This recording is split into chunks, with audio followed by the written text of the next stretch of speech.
un'occupazione del 95% le notti fra venerdì e sabato e domenica e dell'80% nella notte fra domenica e lunedì.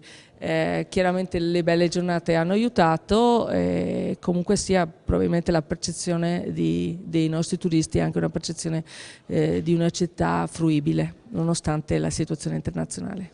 Le presenze dei turisti a Venezia nel fine settimana pasquale hanno dimostrato che il desiderio di vacanza è più forte della paura di un eventuale attentato. Si sono contate 225.000 presenze, non senza polemiche e lamentele, soprattutto da parte dei residenti nel settore trasporti, in tilt sul ponte e in terraferma. Per quanto riguarda i vaporetti, però, l'assessore Marra specifica. I mezzi che che vanno in Canal Grande hanno una tempistica rigorosa.